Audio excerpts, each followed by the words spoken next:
بسم الله الرحمن الرحيم. إذا وقعت الواقعة ليس لوقعتها كاذبة خافضة رافعة.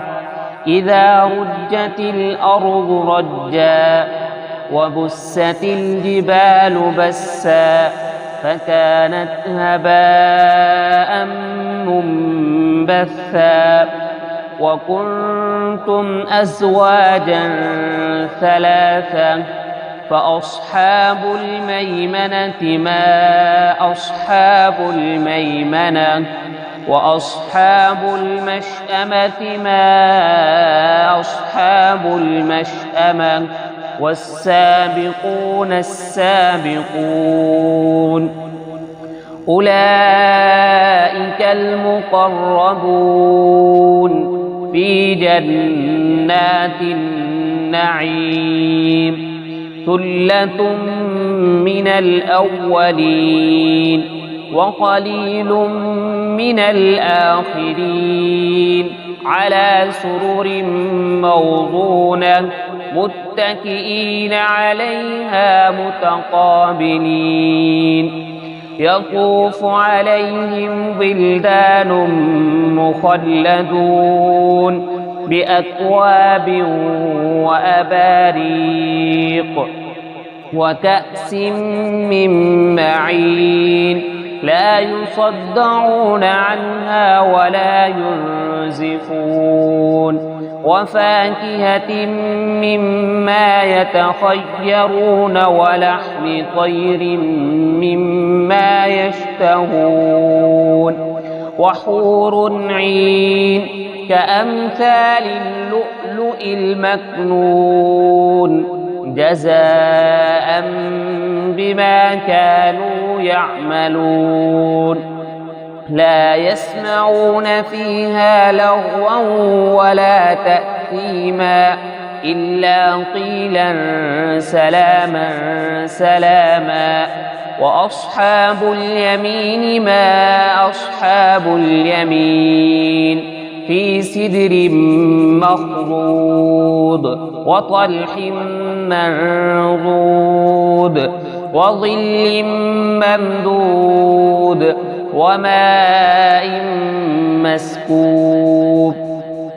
وفاكهة كثيرة لا مقطوعة ولا ممنوعة وفرش مرفوعة. إنا أنشأناهن إنشاء فجعلناهن أبكارا عربا أترابا. لأصحاب اليمين ثلة من الأولين وثلة من الآخرين. وأصحاب الشمال ما أصحاب الشمال في سموم وحميم وظل من يحموم لا بارد ولا كريم.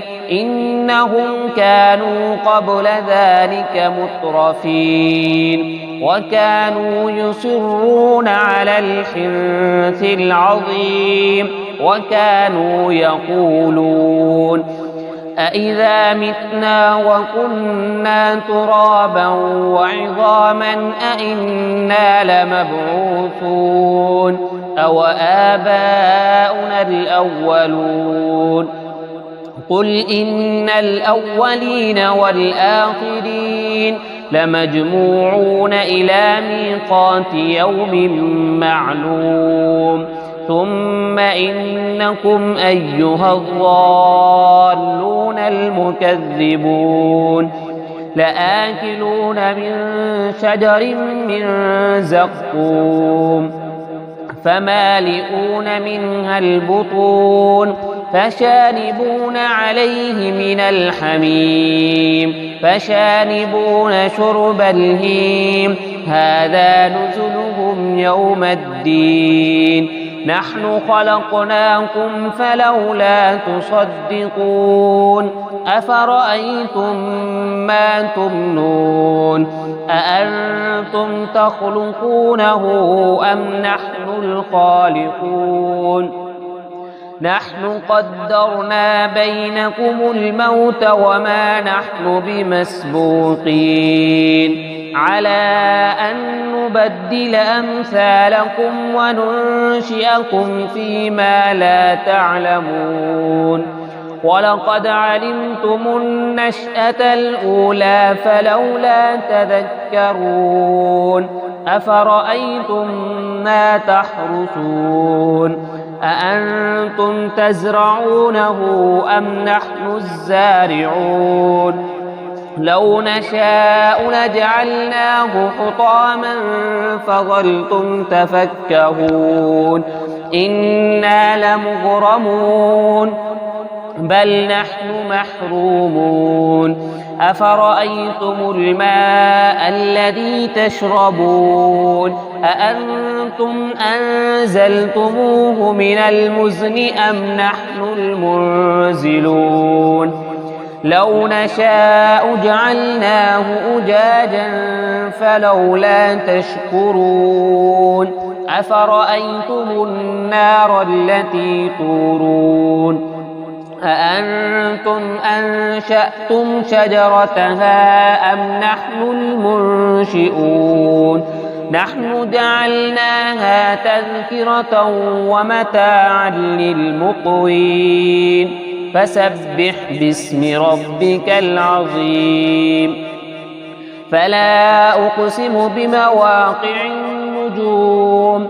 وإنه لقسم لو تعلمون عظيم إنه لقرآن كريم في كتاب مكنون لا يمسه إلا المطهرون تنزيل من رب العالمين أفبهذا الحديث أنتم مدهنون وتجعلون رزقكم أنكم تكذبون فلولا إذا بلغت الحلقوم وأنتم حينئذ تنظرون ونحن أقرب إليه منكم ولكن لا تبصرون فلولا إن كنتم غير مدينين ترجعونها إن كنتم صادقين فأما إن كان من المقربين فروح وريحان وجنة نعيم وأما إن كان من أصحاب اليمين فسلام لك من أصحاب اليمين وأما إن كان من المكذبين الضالين فنزل من حميم وتصلية جحيم إن هذا لهو حق اليقين فسبح باسم ربك العظيم.